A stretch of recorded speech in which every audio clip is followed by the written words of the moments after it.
Hello everyone. In this video, we will discuss the complete exercise of class 9 science. इस chapter का जो नाम है वो है matter in our surroundings. Matter आपको पता है जिसका वॉल्यूम होता है और जिसका डेफिनेट मास होता है. ऐसे सब्सटेंसेस को हम क्या कह सकते हैं? मैटर कह सकते हैं. अभी देखो जो फर्स्ट क्वेश्चन है, फर्स्ट क्वेश्चन में हमें टेम्परेचर का कन्वर्जन दिया हुआ है. Convert 300 kelvin and 573 kelvin into Celsius. मतलब केल्विन को सेल्सियस में हमें कन्वर्ट करना है. लेकिन यहाँ पे हमें जानना होगा कि केल्विन और सेल्सियस का रिलेशन क्या है. तो केल्विन और सेल्सियस का जो रिलेशन वो है kelvin equal to degree Celsius plus 273. आपको ये तो पता होगा. अब इस रिलेशन से ही हमें क्या करना होगा? पूरा क्वेश्चन सॉल्व करना होगा. हमें केल्विन दिया हुआ है, डिग्री सेल्सियस निकालना है. तो degree Celsius will be equal to degree Celsius will be equal to kelvin minus 273. अब देखो जो फर्स्ट पार्ट है, फर्स्ट पार्ट में दिया हुआ है हमें 300 केल्विन दिया हुआ है. तो इसका सॉल्यूशन हम कैसे करेंगे? यहाँ पर जो डिग्री सेल्सियस है, डिग्री सेल्सियस वैसे ही रहेगा. जो केल्विन है यहाँ पे, केल्विन की जगह हम क्या लिखेंगे? 300 लिखेंगे. और यहाँ पे माइनस 273 है तो क्या निकल के आएगा? 27. सो 300 केल्विन को अगर हम डिग्री सेल्सियस में कन्वर्ट करेंगे तो डिग्री सेल्सियस में हमें क्या मिलेगा? 27 मिलेगा. इसीलिए हम लिख सकते हैं कि 300 kelvin is equal to 27 degree Celsius. उसके बाद दूसरा पार्ट करेंगे हम. दूसरा पार्ट है 573 kelvin. So this is easier. 573 kelvin हम लिखेंगे kelvin equal to degree Celsius plus 273. अब डिग्री सेल्सियस निकालना है तो वहाँ पे क्या होगा? Degree Celsius equal to kelvin minus 273. Kelvin जो दिया हुआ है टेम्परेचर वो लिख लेंगे. 573 केल्विन दिया हुआ है. सो यहाँ पे जो केल्विन है इसकी जगह हम क्या लिखेंगे? 573. सो 573 माइनस 273 सब्ट्रैक्ट करके हमें क्या मिलेगा? हमें मिलेगा 300. तो यहाँ पे केल्विन को डिग्री सेल्सियस में हमें कन्वर्ट किया और डिग्री सेल्सियस में हमें क्या मिला? 300. तो 573 kelvin will be equal to 300 degree Celsius. तो ये पार्ट हो गया. अब क्वेश्चन नंबर 2 में चलते हैं हम. 2 में दिया हुआ है convert the following temperatures into the kelvin scale. तो इंटर कन्वर्शन है. हमें डिग्री सेल्सियस में दिया हुआ है, किस में कन्वर्ट करना है? केल्विन स्केल में कन्वर्ट करना है. तो रिलेशन हमें पहले जानना होगा. रिलेशन है kelvin equal to degree Celsius plus 273. Now for 25 degree centigrade we will substitute degree centigrade with 25. So kelvin equal to 25 plus 273 होगा और 25 प्लस 273 करने से हमें मिलेगा 298. तो हमने 25 डिग्री सेल्सियस को जब केल्विन में कन्वर्ट किया तो केल्विन में हमें क्या मिलेगा? क्या मिलेगा? वो मिला 298. उसके बाद आया 373 केल्विन, 373 डिग्री सेंटीग्रेड. तो इसको केल्विन में कन्वर्ट करना है. Kelvin equal to degree Celsius plus 273 हमें पता है. अब डिग्री सेल्सियस का वैल्यू दिया हुआ है 373. तो यहाँ पे 373 हम पुट करेंगे और यहाँ पे प्लस 273 तो होगा ही. अब 373 प्लस 273 करने से मिलेगा 3 प्लस 3 6. उसके बाद 7 प्लस 7 करने से मिलेगा हमें 14. यहाँ पे 4 रहेगा और यहाँ पे जाएगा 1. तो 3 प्लस 2 प्लस 1 6 मतलब 646. अगर हमने 373 डिग्री सेल्सियस को केल्विन में एक्सप्रेस किया तो वहाँ पे कितने केल्विन मिलेंगे हमको? 646 केल्विन मिलेंगे. तो ये वाला पार्ट भी खत्म. उसके बाद आएगा क्वेश्चन नंबर 3. क्वेश्चन नंबर 3 में रीजन देने के लिए बोला है. Give reason for the following observations. कुछ ऑब्जर्वेशंस है, उस ऑब्जर्वेशंस का रीजन हमें देना है. फर्स्ट रीजन देना होगा naphthalene balls this appear with time without leaving any solid. अब नेफ्थलीन बॉल क्या होता है? एक सॉलिड सब्सटेंस होता है. यहाँ पे लिखा हुआ है naphthalene is a volatile solid. Volatile मतलब क्या है? अब ये वॉलेटाइल, ये एक नया वर्ड आया volatile. So volatile substances are those substances which can be converted into gaseous state. तो naphthalene is a volatile solid. इसका मतलब है कि नेफ्थलीन जो सॉलिड है उसको हम गैसियस स्टेट में कन्वर्ट कर सकते हैं. अब यहाँ पे उसके बाद क्या लिखा है देखो, therefore it changes into vapours completely without changing into liquid and no solid is left. मतलब जो सॉलिड नेफ्थेलिन होता है वो लिक्विड स्टेट में कन्वर्ट ही नहीं होता, वो सॉलिड से डायरेक्टली किस स्टेट में कन्वर्ट होता है, गैसियस नेफ्थेलिन में कन्वर्ट होता है। तो इस प्रोसेस को हम क्या कहते हैं, सब्लिमेशन कहते हैं। अब नेफ्थेलिन बॉल अगर हम ओपन किसी भी जगह में रख देंगे तो वहाँ पे क्या होगा, नेफ्थेलिन बॉल का कन्वर्शन होगा from solid to gaseous state. That is why naphthalene ball disappear with time without leaving any solid. तो इसका आंसर तो हो गया। उसके बाद क्वेश्चन बी है, बी पार्ट में देखो, we can get smell of perfume sitting several metres away. ये तो ऑब्वियसली होगा ही, अब क्यों होगा ये बताना है। देखो यहाँ पे जो आंसर दिया हुआ है वो क्या है, yes we can get smell because vapours of highly volatile liquids. मतलब जो परफ्यूम्स होते हैं, परफ्यूम में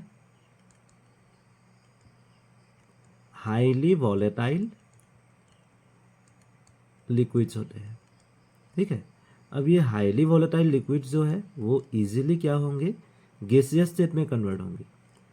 अगर वो गैसियस स्टेट में कन्वर्ट हो गए तो वहाँ पे क्या होगा, गैसियस स्टेट में अगर कन्वर्ट हो गए तो उन गैसियस फॉर्म में जो पार्टिकल्स हैं वो पार्टिकल एयर के साथ क्या करेंगे, डिफ्यूज करेंगे, तो वहाँ पे डिफ्यूजन भी होगा। अब डिफ्यूजन होगा तो ये पार्टिकल का जो काइनेटिक एनर्जी है वो बहुत ज़्यादा है, क्योंकि ये गैसियस स्टेट में है, इसीलिए ये जो पार्टिकल्स हैं ये इजीली एक जगह से दूसरी जगह मूव कर सकते हैं। इसीलिए हम कहेंगे कि यहाँ पे we can get smell of perfume sitting several metres away. मतलब एक परफ्यूम को अगर स्प्रे किया किसी जगह में तो बहुत दूर तक उसका स्मेल पहुँच जाता है। उसके बाद आ गया question number 4, arrange the following substances in increasing order of forces of attraction between the particles. अब इसके लिए देखना होगा फिजिकल स्टेट ऑफ दो substances which are given. Now water which is liquid, water is liquid, ये तो हमको पता है। उसके बाद आ गया sugar, sugar is solid and oxygen which is gas. Water यह है लिक्विड, सुगर ये है सॉलिड। उसके बाद आ गया ऑक्सीजन, ये है गैस, ठीक है। अब सॉलिड लिक्विड गैस में किस में पार्टिकल्स का अट्रैक्शन बहुत ज़्यादा होता है, ये तो आपको पता ही है, वो है सॉलिड। तो यहाँ पर arrange the following substances in increasing order of forces of attraction between the particles, जहाँ है तो इंक्रीजिंग ऑर्डर में होगा तो ये साइन हमें लेना होगा। अब जिसका लोएस्ट अट्रैक्शन है उसको हमें पहले लिखना होगा, तो वो क्या है, गैस है। तो गैस क्या है, ऑक्सीजन है। उसके बाद लिक्विड होगा, लिक्विड मतलब वाटर, और लास्ट में क्या आएगा, लास्ट में आएगा सॉलिड जो है सुगर। तो ये इंक्रीजिंग ऑर्डर हो गया। उसके बाद है what is the physical state of water at 25 degree centigrade. 25 degree centigrade में वाटर का फिजिकल स्टेट क्या होता है, तो 25 डिग्री सेंटीग्रेड में वाटर लिक्विड स्टेट में होता है, ये आपको पता है। 0 डिग्री सेंटीग्रेड, 0 डिग्री सेंटीग्रेड में क्या होता है, 0 डिग्री सेंटीग्रेड में जो वाटर लिक्विड स्टेट में होता है वो वाटर सॉलिड स्टेट में कन्वर्ट होगा।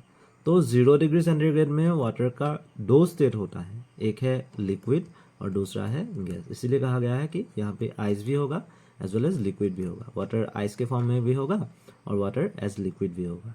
उसके बाद थर्ड ऑप्शन है 100 डिग्री सेंटीग्रेड। सो 100 डिग्री सेंटीग्रेड मतलब at that temperature water starts boiling.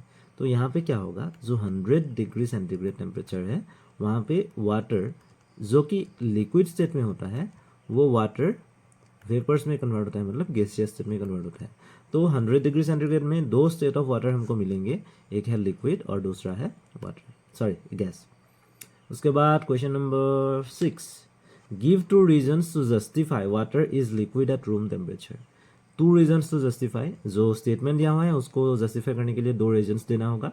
अब water is liquid at room temperature, liquid है तो ऑब्वियसली हमें लिक्विड का प्रॉपर्टी लिखना होगा।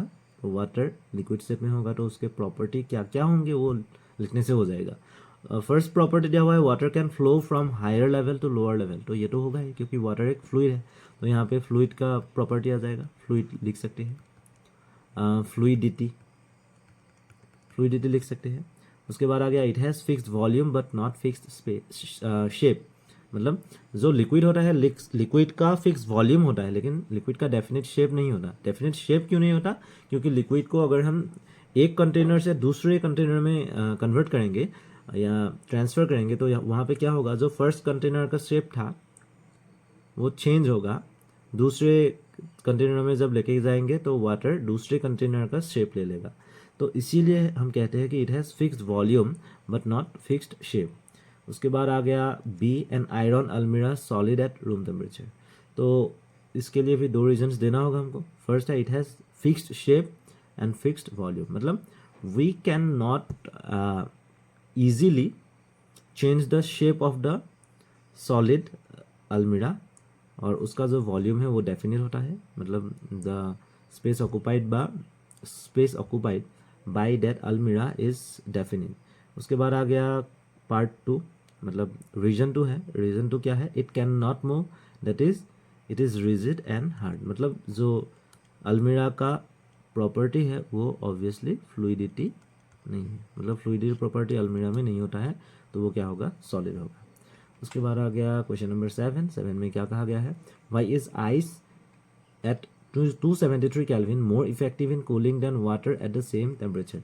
अब 273 केल्विन टेम्परेचर है, उस टेम्परेचर में वाटर का दो स्टेट दिया हुआ है, पहला है आइस और उसके बाद है वाटर।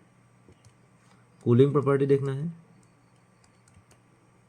देखो 273 केल्विन टेम्परेचर पे क्या होगा? यह है 0 डिग्री सेंटीग्रेड। 0 डिग्री सेंटीग्रेड में आइस जो है वो वाटर में कन्वर्ट होता है। आइस अगर वाटर में कन्वर्ट हो गया तो वहाँ पे वाटर पे क्या होगा? मोर एनर्जी, मतलब ज़्यादा एनर्जी होगा। अगर ज़्यादा एनर्जी है तो वो वाटर जितने एक्सटेंट तक कूलिंग करेगा, आइस में क्योंकि एनर्जी कम है इसीलिए आइस ज़्यादा एक्सटेंट तक कूलिंग कर सकता है। इसीलिए यहाँ पे क्या कहा गया है कि ice will take heat of fusion from the material in contact and will cause more cooling. उसके बाद आ गया question number 8, what produces more severe burns, boiling water और स्टीम?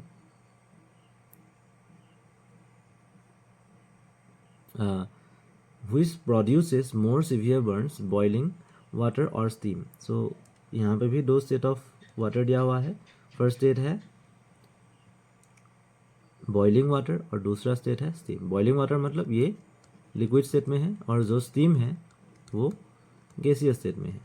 अब steam, because steam has more kinetic energy, जो steam होता है gaseous state में होता है वहाँ पे काइनेटिक एनर्जी क्या होगा? ज़्यादा होगा।